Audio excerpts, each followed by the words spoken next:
If humans are naturally drawn to learning, why doesn't everyone enjoy school? If everyone has unique gifts and talents, why do some people feel dumb, depressed, and insignificant? If you want something different, you need to do something different.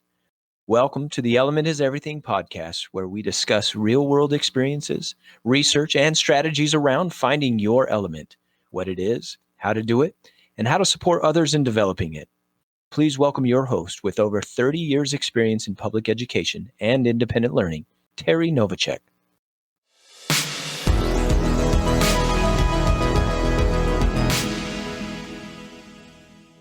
Imagine spending time on what you care about. Using your observation of others as not only motivation, but as an actual learning resource. Today is part 4 of 4 on making learning personal. Mike Wehmeyer, co-author of the 2020 book entitled Teaching Students to Become Self-Determined Learners, shares with us strategies for student ownership and self-determined learning, as well as why, now more than ever, development of those skills are crucial. Thank you very much for allowing me to steal some of your time to talk about all the years of expertise and experience that you have gleaned. How many years have you been in education? Been in education 40 plus years. The work that I've done around self-determination is in the last 30 years. And so that's a lot of years, but yet it seems to only be something people are just now talking about. It's getting a little bit more mainstream, but even though we talk about it, you can still today go into more classrooms than not that are not practicing that. What are your thoughts on why that is? Change takes time in education, clearly. Many of the themes and ideas that emerged out of the broader self-determination theory and the work in motivation really didn't get applied directly to education until the early 2000s. The work that we did and my background is in special education, so a lot of our work is with students with disabilities, although we purposefully kept the theoretical and practical work we've done applicable for all students. That work had a decade, 15 years of sort of gestation before it really became something that you could go out and say, well, we know this works, here's how you do this. So our work reflects the full 30 years of thinking and designing intervention and working with students. But I would say the other thing is really the confluence of factors around positive psychology, positive education, the growth and rapid change in technology, and greater adoption of ideas around personalized learning. Things are just coming together now to, I think, create a context in which people are more willing to explore, to try things, to adopt a mindset. So, there are probably lots of reasons. And I think the past year with the pandemic will speed some of that along, because a lot of students had to work remotely, online. A lot of schools that hadn't really done that had to go to that. And so there were certainly a lot of bumps in the road. And I'm sure that most teachers at this point in time are exhausted and don't want to talk about how this has changed. But I think that once we're down the line further enough, a number of things became evident, I think. One is that we can use technology more broadly than had been sort of adopted in the past. And secondly, I think it was an illustration. A lot of students found themselves working from home and needing to self-regulate and self-determine their learning, and had not been taught those skills. And so, I think a lot of students struggled in that context and really nothing to do with the student's capacity or even really the mode of instruction, but the fact that education hasn't focused on these issues of self-determined learning enough. I do think that's changing, and that we'll see more of that as time moves forward. And certainly exemplar and sites in schools like yours provide models so that people can see how these things can play out. Right. So you mentioned self-regulation, and I know that used to be something we only discussed in the special education sector, but now it's become a mainstream word. What does self-regulation look like, and how can one support its development? Well, self-regulation is one of those ideas that has sort of means a lot of things to different people. In our notion, these ideas of self-regulation involve regulating their own learning. So self-regulated learning, taking ownership. I think student ownership over learning is a good way to think about these things. I think in the past, we talked about this as in some way identical to self-directed learning, but I've come to believe that self-regulated and self-determined learning goes deeper than that. So there's a lot of elements about students having a voice in what they are learning, how they're learning it, being supported to learn, not only on their own, but to be, we use the term a lot, the causal agent in their learning. And that by that, we just mean that it's students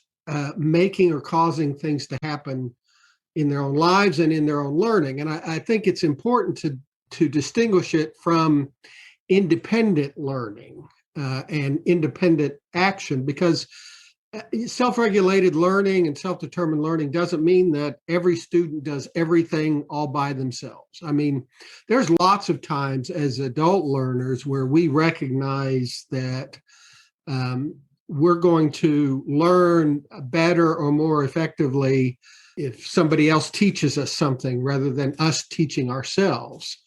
That somebody else has expertise that we will benefit from. And so in some ways we relinquish some of the autonomy over learning for that expertise, but it's always situated in our choice and our volition. We're choosing to do this, to learn this way, and we could choose to learn other ways. So self-regulated and self-determined learning are not equivalent to high levels of independent learning and performance. They're about students making things happen in their own learning, self-regulating goals, working toward goals that are goals that they've had a role in setting, learning in ways that they've had a role and a voice in determining how to learn, and then being part of deciding how, am I making adequate progress? Do I need to reset my goal? Do I need to create an action plan? So it's all about responding. I mean, self-regulation at one level is how you respond to things in your environment, in your context. You self-regulate your behavior according to certain contexts. In self-regulated learning, it's, if you're not making progress on something, you can keep trying it and eventually become frustrated and lose motivation and quit doing it. Or you can go back and say, okay, perhaps I'm approaching this the wrong way. I need a different action plan, a different way of learning this. Maybe there would be something better. And oftentimes, particularly for younger folks who haven't had a whole lot of experience with goal setting, the goal that has been set is not been attainable. So they need to break the goal down. So it's a matter of adjustment. So self-regulation implies, I think, that students adjust what they're doing as a function of, their own tracking and monitoring their learning strategies. So that's just a bit part of it. Right. Well, and so, self-regulation, self-advocacy, in a lot of ways, it's the blind leading the blind here, because adults have not experienced self-advocacy or really built those skills very well. Either they're very passive or they're very aggressive. So how does that teacher or parent or colleague work with others? Same thing with the self-regulation. Do you have any suggestions for the adult that doesn't have those foundational skills in their K-12 experience? How they can get those now and then support others? Well, that's a good insight. And I think that in education, at least in the US, we go in, the pendulum swings from soft skills, social emotional skills, whatever you want to call these things, to sort of the 3 R's kinds of, and we go back and forth. And I think that there have been periods of time in education where we've done a better job of actually being explicit about ensuring that that students learn skills like self-regulated problem solving, goal setting, decision making, and self-advocacy that lead you to be able to self-determine learning and to be more successful on that. But we've also sort of often left that to non-instructional activities. I mean, I think just looking back at my younger son's high school career, one of the ways he figured out that it's helpful to set and achieve goals is he played tennis at the high school level, and he wasn't great. And he saw that the other tennis players on the team who were successful did so because they worked hard and they had goals and they worked. It taught him in a way that his mom and I would not have been helpful in telling him how to do something, right? It mattered to him. He was motivated, intrinsically motivated, because he cared about tennis, cared about doing well. So there are lots of things that in which I think you learn some of these things, but we just too often leave it to chance. And as your observation, a lot of us as adults don't have those skills. So what do? If you feel like, well, I think the key is none of these things rely on something to magically transform you. These are learned skills. That's, one of the things that we think are really important. We can teach young people, and I think adults can get better at these self-determined learning related skills.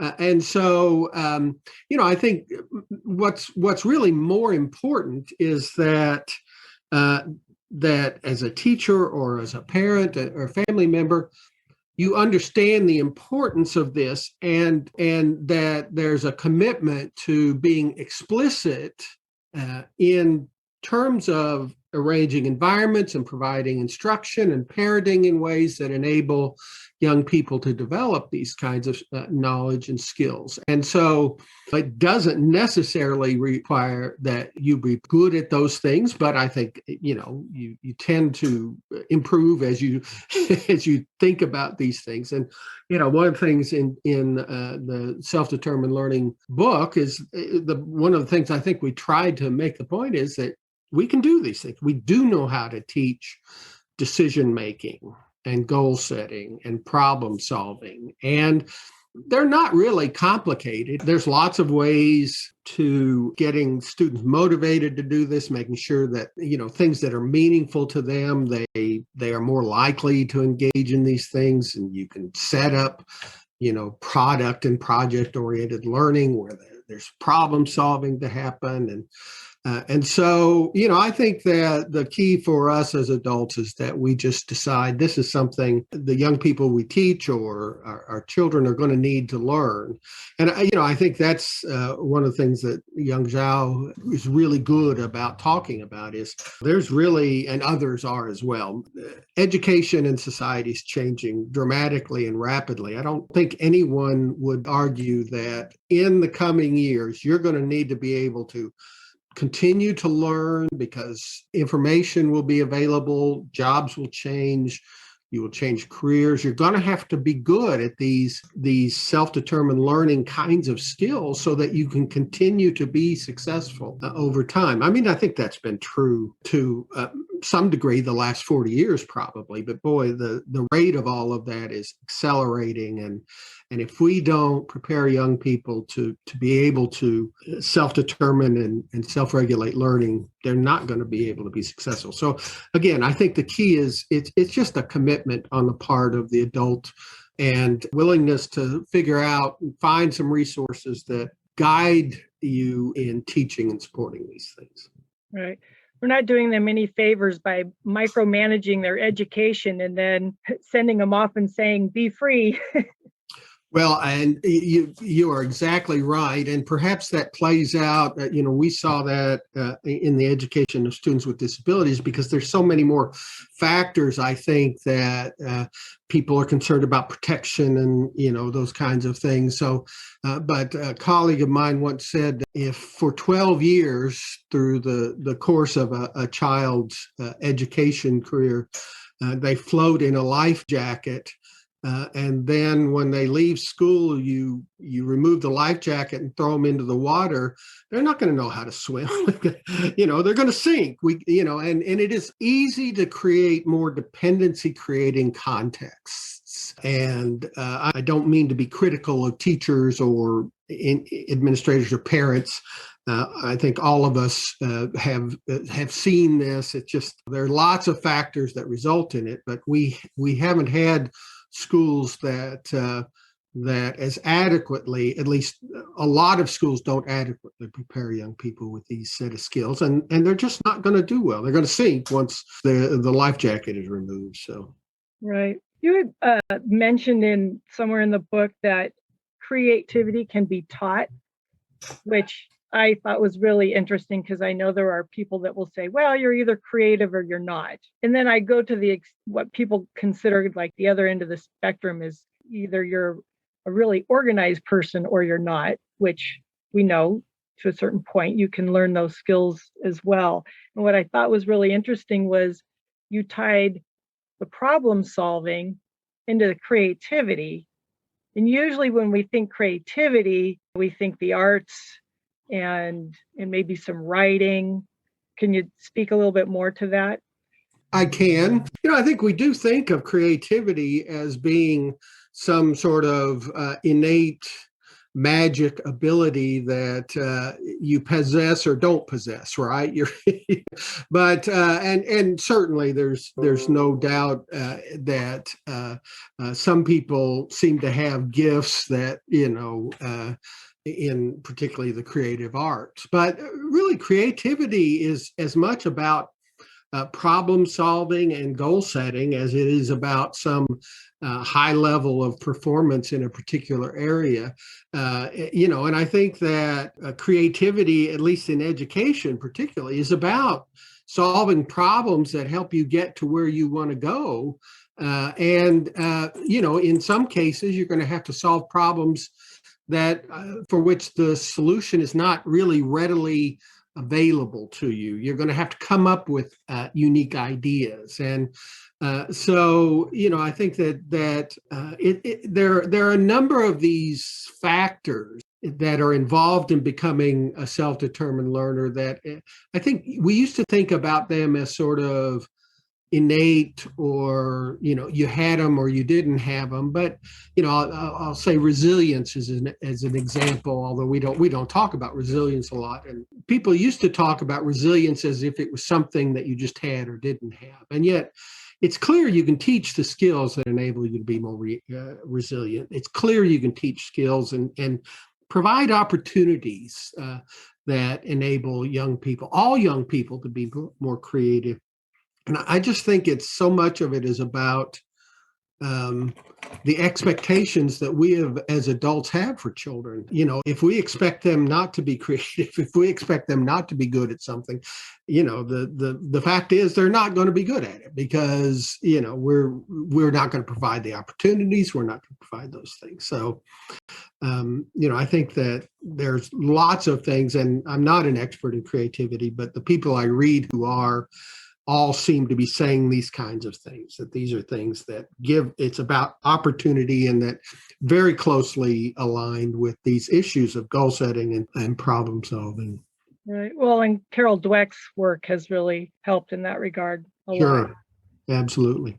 So whether a child is in a 5-day-a-week site-based program, they're in a hybrid program, they're in a homeschool program, today the home really is an extension of their learning environment. Everybody's saying it now, not just a small group. Learning happens 24/7, anywhere, all the time. So what do you see as some key strategies and ways to set up a home environment to support self-determined learning? Well, and I mean, I believe and have for a long time that the home is the most important uh, teaching and learning context for young people to become self-determined. And so, I think there's lots of things that families and parents and caregivers can do to, it's about some of the same things that we might talk about in an educational context. The environment, how much, when children are very young, by providing choice opportunities, you begin to teach children that they have a voice in what happens to them, and they can it's these kind of experiences can be precursors, if you will, to later self-regulated learning, right? So, self-regulation and self-regulated learning and self-determined learning, they don't just pop up one day because student has, acquired some brain mass. It's about having these experiences, involvement in decisions in a family.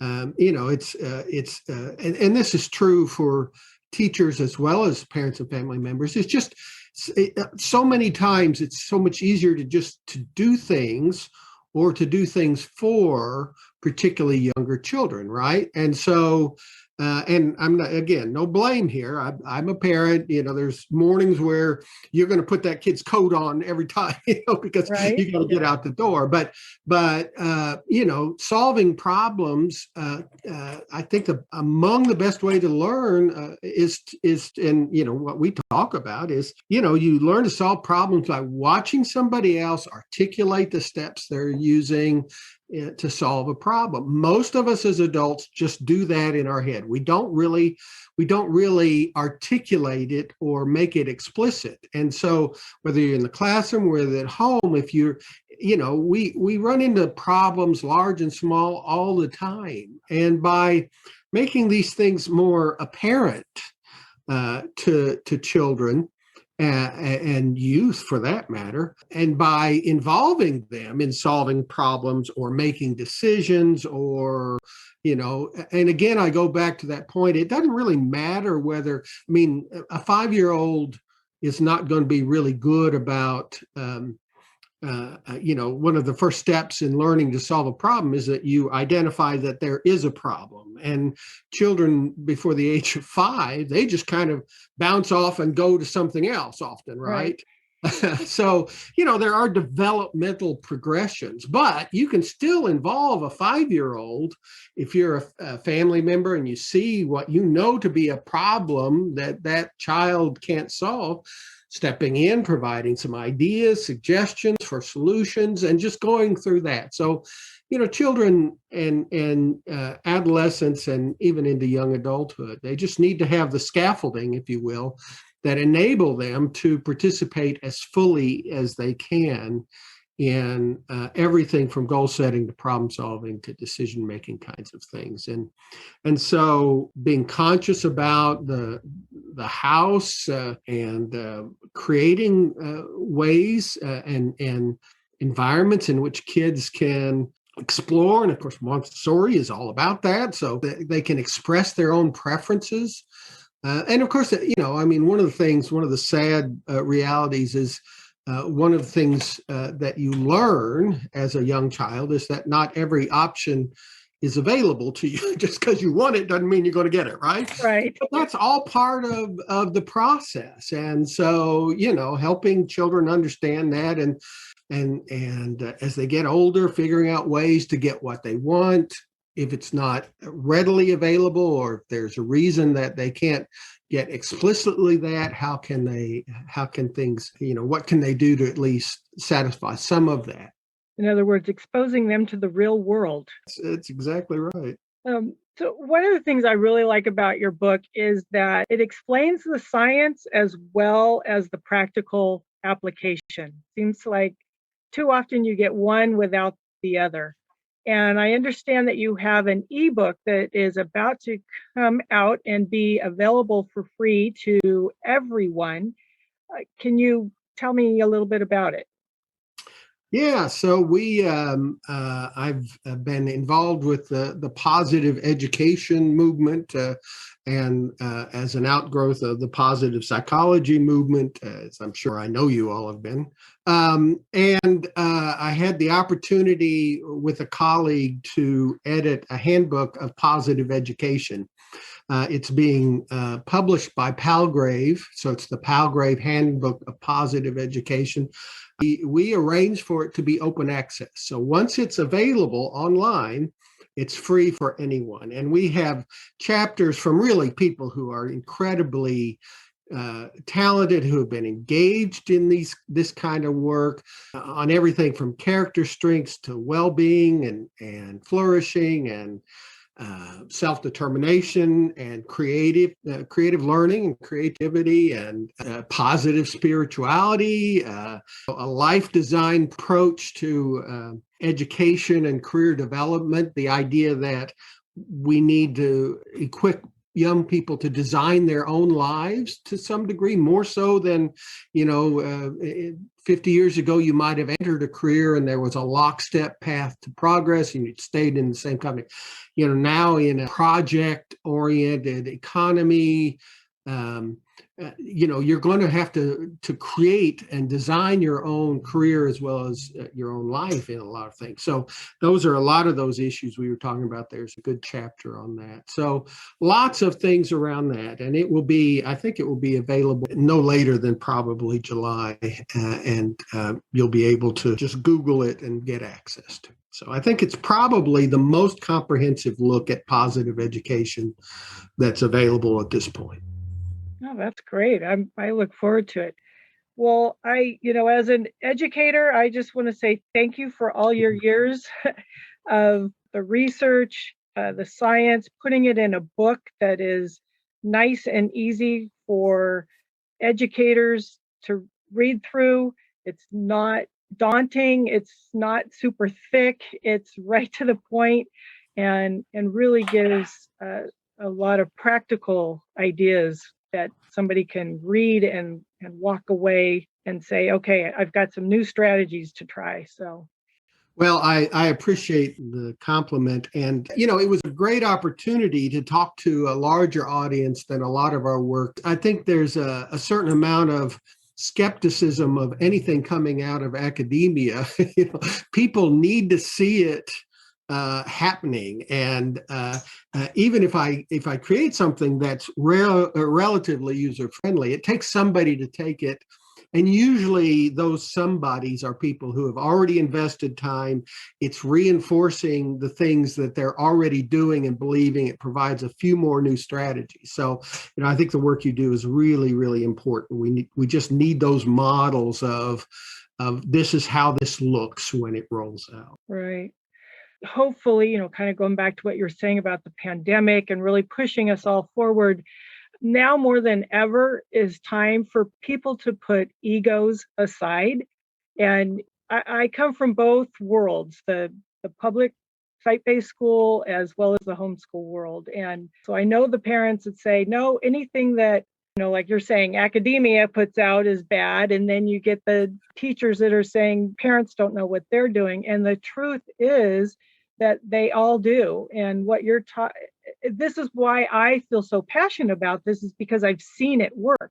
Right. It's not theory for me anymore. And where I've seen it work the best has been in the homeschool community. And there's no reason that some of the things that have been done in that homeschool community can't be supported in a site-based school. And it really just comes down to the relationship. It's the whole team with the student at the center. And Yep.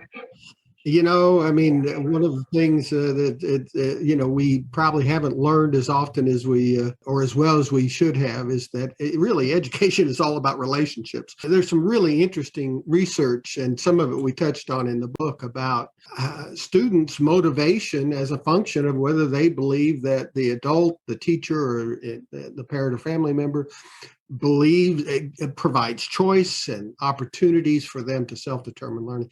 Teachers have to have greater autonomy. I think that's one of the failings of schooling, is that everything sort of flows downhill. At the bottom are Right. teachers and students, and they have very limited choice in how to teach, on what to teach, and direction. Because I don't think you can really be I don't think you can operate schools that really promote student self-determined learning unless you've adopted more of these kinds of ideas that, empower teachers, that empower parents, and that empower students. So, Well said. Hear, hear. And on that note, I think we will just end with that. That's perfect. All right, Terry, great talking with you.